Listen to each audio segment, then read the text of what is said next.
Greetings and welcome back to room 303 in our chats with Emily as we are calling our readings through the poetry of Emily Dickinson. We turn now to poem 255, To Die Takes Just a Little While. And in that opening line, that first line, to die, immediately makes us think of Shakespeare's Hamlet and the Act 3, Scene 1 speech, to be or not to be. That is the question. We'll actually look at it in a moment. Now, I think that one of the reasons we enjoy Emily's stuff so much is we're constantly asking, either directly or indirectly, what led you to these insights? And there's so much standing behind Emily's amazing collection of poetry that we just don't know. We have to speculate. What did she read? What was she passionate about in terms of the ideas, and where'd she get those ideas from? From her reading, from her study, from her conversations. That's why we call our series Chats with Emily. And I think that for sure, one of those, and I agree with scholars in this regard, stands Shakespeare. No doubt. We've said, of course, Milton, we've said Homer, we've said any number of other thinkers, Keats, we've said the Bible, the 1611 King James Version of the Bible. But I think Shakespeare is very important to Emily because I think Emily is constantly trying to soliloquize in some way. And I think, as you know, you can speculate that for her, the play Hamlet was very important, and the to be or not to be speech very important. Our assumptions now are that you've been following our stuff at learnstrong.net, down that left-hand side, Chats with Emily, our playlist. I'm hopeful that you've already worked through our set of introductory set of comments as well as the preceding 254 poems. And if you have done that, then you know that there's a number of times we could have said, you know, these lines remind us, or a concept here reminds us of one of our studies of the plays of Shakespeare.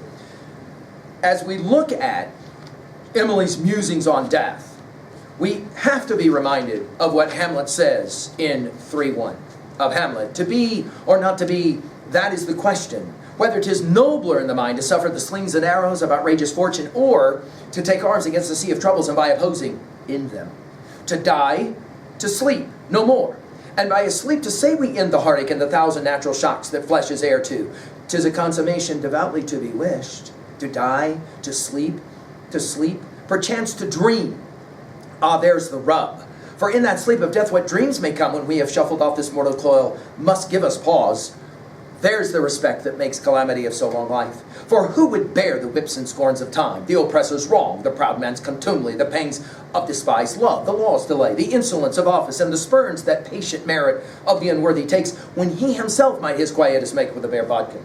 Who would fardels bear, to grunt and sweat under a weary life, but that the dread of something after death, the undiscovered country, from whose bourne no traveller returns, puzzles the will, and makes us rather bear those ills we have than fly to others that we know not of. Thus, conscience does make cowards of us all, and thus the native hue of resolution is sickly o'er with a pale cast of thought, and enterprises of great pitch and moment, with this regard their currents turn awry, and lose the name of action. I think it's significant that that set of lines stands behind this set of lines. That is to say, poem 255. To die takes just a little while. They say it doesn't hurt. It's only fainter by degrees, and then it's out of sight. A darker ribbon for a day, a crepe upon the hat, and then the pretty sunshine comes and helps us to forget. The absent mystic creature that but for love of us had gone to sleep, that soundest time without the weariness. Of course, it's dread in the Hamlet passage, here it's weariness. Notice she'll begin, to die takes just a little while. I told you about her use of the word little, 172 poems, and she was, you know, the little bird of the previous poem, Hope is the Thing with Feathers. Takes just a little while.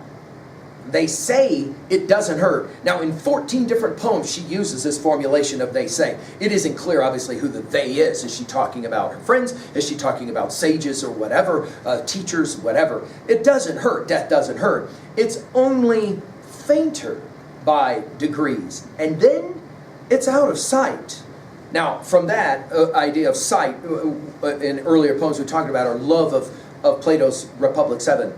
Notice we go from that to darker, and then to sunshine.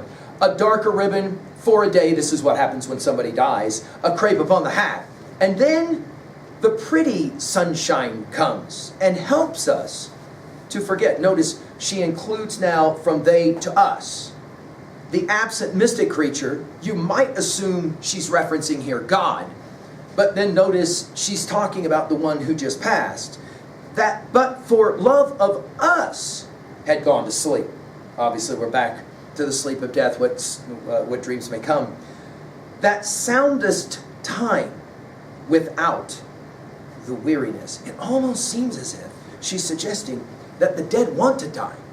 The only problem is, of course, they don't want to leave us. And we immediately, of course, think of John Donne's valediction forbidding mourning as virtuous men pass mildly away and whisper to their souls to go, whilst some of their sad friends do say the breath goes now, and some say no.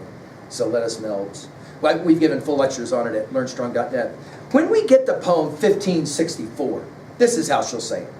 Pass to thy rendezvous of light, pangless except for us, who slowly ford the mystery which thou hast leapt across.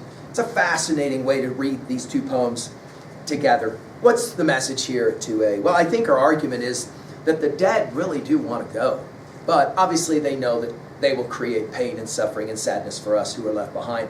At 2b, I cannot help but think of this as a soliloquy, given, of course, our referencing of Hamlet 3. Also at 3a, we could reference Plato's Phaedo, as Plato is getting ready to drink his hemlock shake and go bye-bye. I've given full lectures at learnstrong.net over that one as well. Of course, as we said, John Donne's valediction forbidding mourning, we've also given lectures at learnstrong.net if you want to run that one to ground. Finally, at 3b, how do you process the whole notion of someone dying, but wanting to die and wanting to leave and finally not have to deal with this pain and suffering of life, but at the same time being sad, knowing that they are in fact leaving you or leaving us? How do you process that? I hope Emily's challenging you. Thank you.